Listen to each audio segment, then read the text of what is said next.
Praise the Lord, everyone, and praise be to God whose name is above every name. Amen.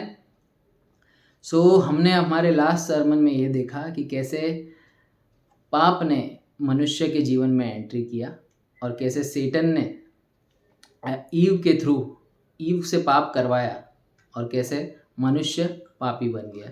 आमेन। और जिसने भी मेरा last sermon नहीं देखा है वो प्लीज़ रिक्वेस्ट है कि एक वो लास्ट सर्मन देखे, क्योंकि ये सीरीज ऑफ सर्मन्स है।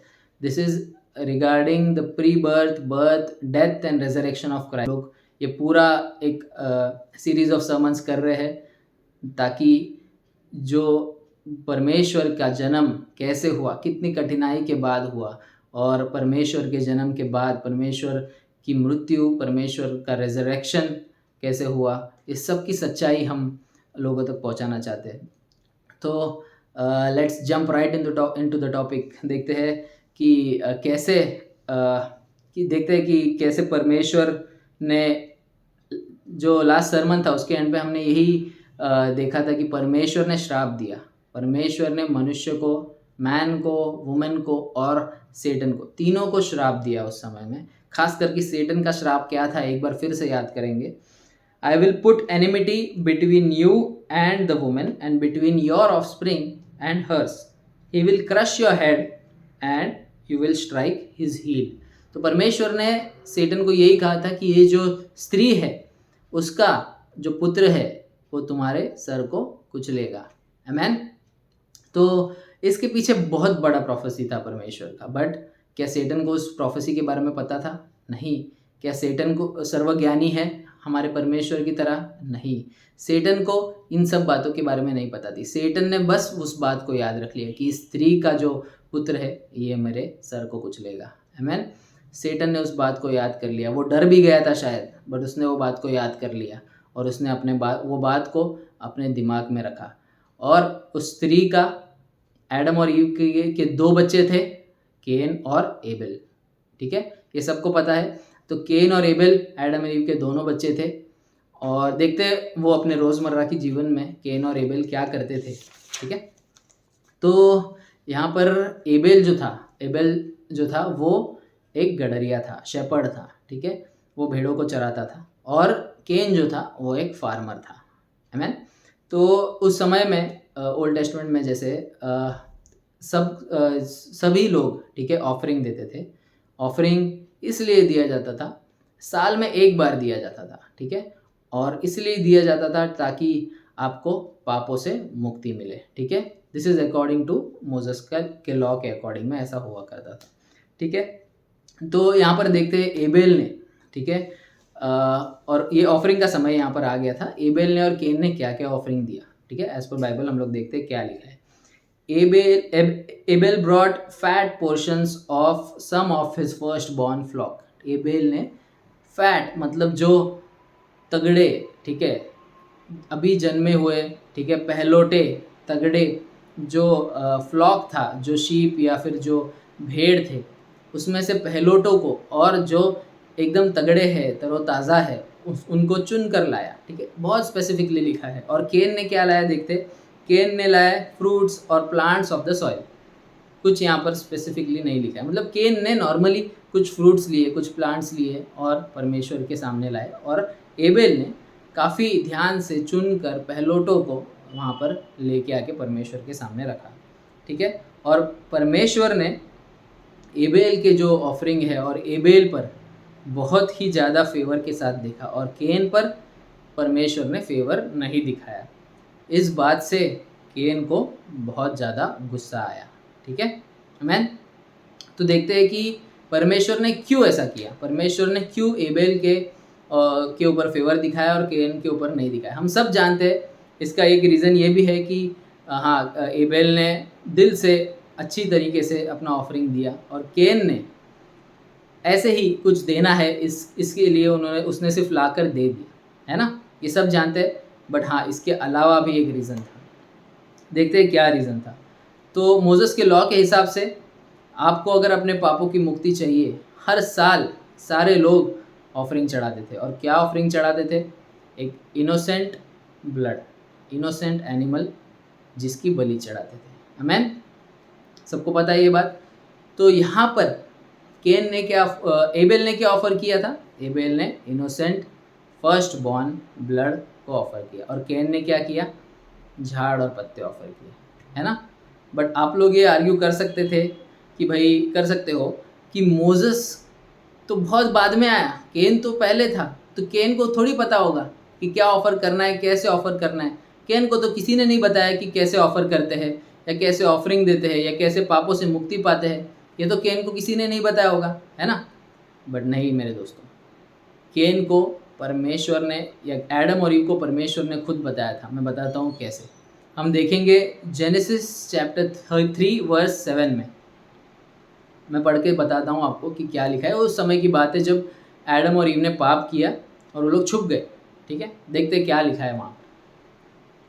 The eyes of both of them were open, उनकी आंखें खुल गई, and they realised that they were naked, और उनको समझ में आ गया कि वो लोग नंगे थे। सो दे सोड fig leaves together and made coverings for themselves. तो उन्होंने क्या किया?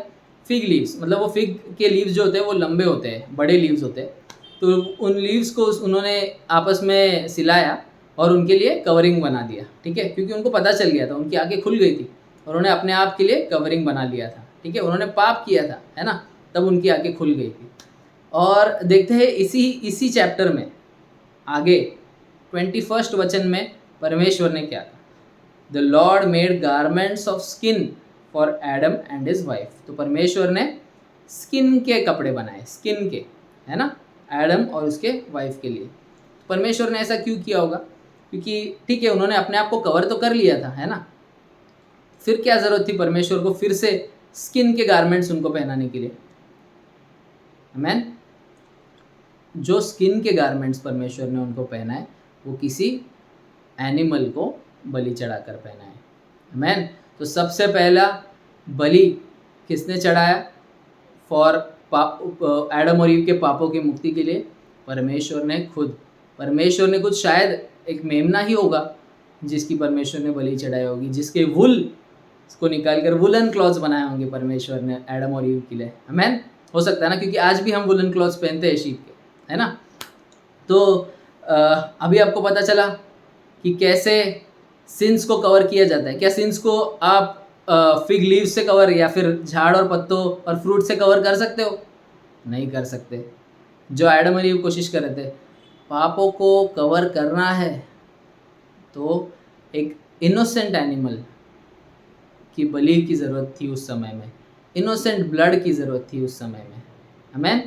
ये परमेश्वर ने एडम और ईव को बताया था, कि परमेश्वर ने एडम और ईव को एक एज एन एग्जाम्पल बताया था यहाँ पर, है ना। और शायद एडम और ईव ने ये बातें केन और एबल को भी बताई थी, इसलिए एबल ने ध्यान से चुनकर भेड़ों में से लाया, बट केन ने ऐसा नहीं किया।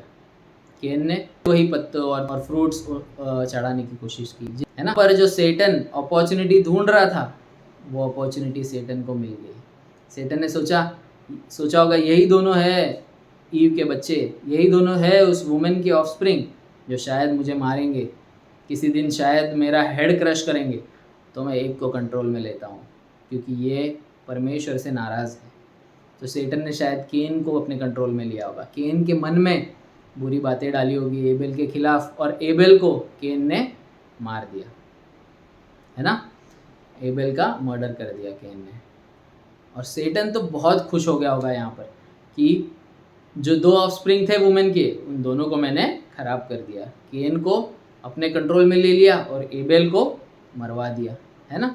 तो अब मुझे तो कोई हाथ नहीं लगा सकता, आमेन। यही सोचा होगा सेटन ने, बट उसे नहीं पता थी कि आगे क्या होने वाला है, आमेन।